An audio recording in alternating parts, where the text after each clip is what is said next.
Hello friends, माझी दुनिया PVBमध्ये तुमचे स्वागत आहे। आज 2 दिवस झाले आपले व्हिडिओ आले नाहीत कारण रक्षाबंधनची तयारी, पाहुणे मंडळी यामुळे काही क्राफ्टचे व्हिडिओ बनवायला टाईमच भेटला नाही। आज पण वहिनी येणार आहेत, त्यामुळे म्हटले आपला आजचा व्लॉगच बनवू। तर माहेरची साडी म्हणजे प्रत्येक स्त्रीसाठी एक वेगळीच भावना, जिव्हाळा असतो। खरं तर मला भावांकडून कोणतीच अपेक्षा नसते, फक्त भेटल्यावर 2 शब्द प्रेमाने बोलावे, विचारपूस करावी, घरी गेल्यावर राहा म्हणावे एवढेच। शक्यतो मी मुलामुळे कुणीकडे जातच नाही, पण सणासुदीला तरी मला जाता येत नसलं तरी नातेवाईकांनी माझ्याकडे यावे अशी अपेक्षा असते। मी सांगत होते, साडी तर ही साडी मला जयदीपने आणली आहे। खरं तर रक्षाबंधनला ये म्हणून सांगितल्यावरच मी यश जयदीपला बजावलं होतं, कोणतेही गिफ्ट साडी आणायची नाही। तरी जयदीप बोलला मम्मीने दिले, म्हणजे माझ्या काकीने, जयश्री काकीने दिले।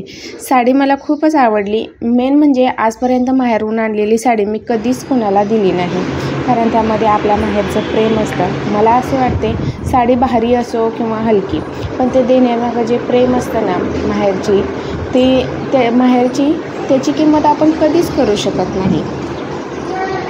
आणि जे मी तुम्हाला दाखवले तर हा माझा सगळा पसारा। काल दिवसभर बिझी शेड्यूल होता, नुसते सर्व पाहुणे मंडळी, चहा पाणी, जेवण आणि राखी बांधण्याचा कार्यक्रम। सकाळी 6 पासून काम चालू होतं, ते रात्री 1 वाजता झालं। सगळे होते त्यावेळी छान वाटलं, पण भरलेलं घर रिकामं होऊ लागलं तसा थकवा जाणवू लागला। मग काय, सकाळी लेट उठल्यामुळे ही कामे अशीच पडली। अजून पण किती वेळ पडली असती माहीत नाही, पण वहिनींचा कॉल आला, आम्ही 3:30 ते 4 पर्यंत येतोय। मग काय, दोघे पण पटकन उठलो आणि माझे काम 100च्या स्पीडने चालू झाले। कुठून सुरू हेच कळत नव्हतं।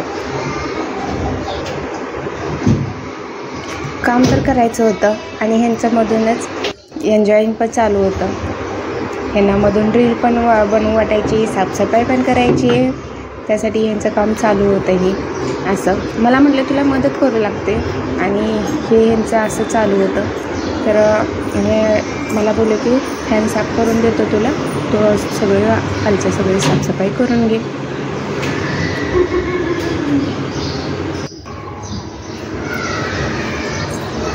जुनूला आतमध्ये झोपवलं बेडरूममध्ये, आणि मग माझं ही हॉलची साफसफाई सुरू झाली।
तर आता झालं, ह्यांचं काम एवढंच होतं, फॅन साफ करायचं, कूलर साफ आणि टी व्ही साफसफाई करायची आणि ह्यांचं काम झालं की झाले. हे गेले, आता बाहेर गेलेत.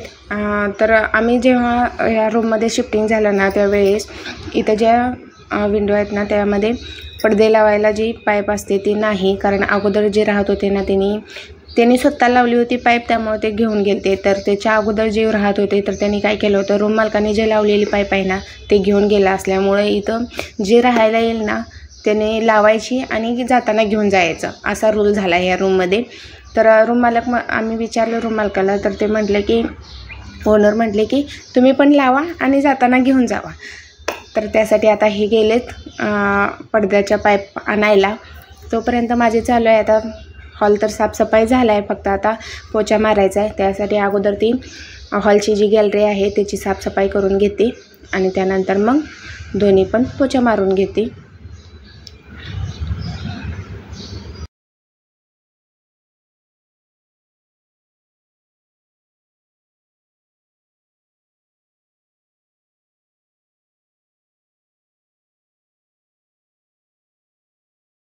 तर आता हॉल आणि बाहेरची गॅलरी, हॉलची गॅलरी आहे त्याची साफसफाई झाली, पोछा पण मारून घेतला, म्हणजे लादी पुसून घेतली. पण आता किचनमध्ये आलं तर डोकं हलण्यासारखं काम झालं होतं, कारण सगळीकडे पसारा पडला होता. किचन माझा पूर्ण भरला होता आणि खाली पण डबे इकडे तिकडे झाले होते. तर चला तर मी आधी ते साफसफाई करून घेते.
खालच्या डब्याची साफसफाई ती करून घेतली आणि खरकटं पाणी आहे ना प्रत्येक भांड्यातलं ते काढून घेतलं. त्यानंतर मग भांडी घासायला ठीक वाटतं, खरकटं काढलं की मग फास्ट भांडी घासून होतं. त्यामुळे मी अगोदर ते सगळं खरकटं काढून घेतली आणि इथं बेसिन घरामध्ये पूर्ण पॅक झाले, कारण कसे पण भांडी ठेवले होते काल, त्यामुळे सगळे घाण वगैरे त्यामध्ये आता अडकलेली आहे.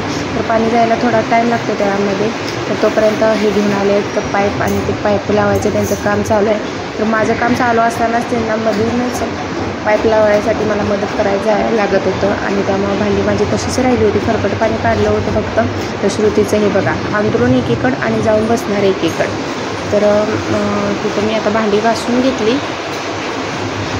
त्यांना मदत करतच मी थोडं भांडी घासायची आणि मदत करायची. आणि पाईपा आता तिन्ही पण हॉल, बेडरूम आणि किचनला पण त्यांनी पाईपा लावून घेतल्या. आणि आता मी हे सगळे भांडी आहेत ते घासून त्यांना मदत करतच घासून घेतली होती. आता राहिली होती धुवायची. आणि मी भांड्यासाठी मी लिक्विड विम बार वापरत असल्यामुळं भांडी एकदम मला म्हणजे फास्ट घासली जातात आणि छान वाटतात विम लिक्विड वापरल्यावरती.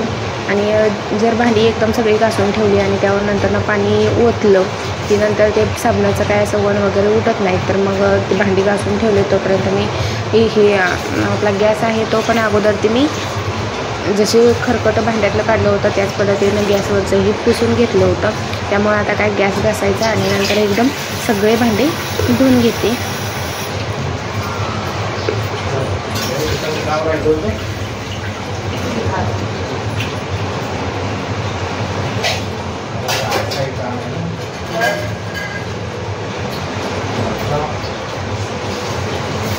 आरसा 2-3 पडदे घ्यायचे, आरसा 2-3 पडदे घेतलं म्हणजे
तर इथं आता माझी किचनची पूर्ण साफसफाई झालेली आहे, भांडी घासून झालेत. आणि त्यानंतर ना मग आता आम्ही थोडासा 5 मिनिटाचा ब्रेक घेतला. त्यांचे पण पडदे लावून झाले होते, तिने पण हॉल, बेडरूम आणि किचनचे पण पडदे लावून झाले होते. तर यांचा असा आता टाईमपास चालू होता, मोबाईल बघत बसले होते. पण माझं अजून काम राहिलं होतं. हॉल किचन झाला पण बेडरूमचं काम राहिलं होतं तसंच. आणि 3:30 वाजल्या होत्या. वहिनी म्हटल्या होत्या 3:30 ते 4च्या दरम्यान येतो. आणि त्यानंतर करायचा होता स्वयंपाक, कारण सगळ्यांना स्वयंपाक करायचा होता, जेवण बनवायचं होतं. हे किचनचं बघा या पद्धतीनं मी क्लीन केलं आहे. सकाळी किती पसारा पडला होता. कंप्लीट मला 2 तास लागले सगळं व्यवस्थित ठेवायला, भांडी घासायला. आणि आता हे अर्ध्या तासामध्ये मी 2 वाजता चालू केलं होतं, 1:30-2च्या दरम्यान चालू केलं होतं काम. तर आता वाजले होते 3:30 आणि अजून माझ्याकडं 15 ते 20 मिनटं होती. बेडरूम पण क्लीन करायचा होता आणि तसंच पोछा पण मारायचा होता, कारण काल सगळं गोड मिठाई वगैरे इकडं तिकडं सांडली होती, मुलं खेळत होते, त्यामुळे सगळं चिकट झालेलं होतं. त्यामुळं मला पोछा पण मारून घ्यायचा होता सगळा. आणि श्रुतीला किती अंथरुणावर झोप. तर याच्यानंतर मी हॉलचं साफसफाई करायला घेतली. हॉलची साफसफाई करून होत आली होती तोपर्यंत वहिनी आल्याच. आणि त्यानंतर रक्षाबंधनचा वगैरे कार्यक्रम झाला. तर श्रुतीला मी कितीही अंथरुणावरती झोपवलं तर ती खाली जातेच तिला.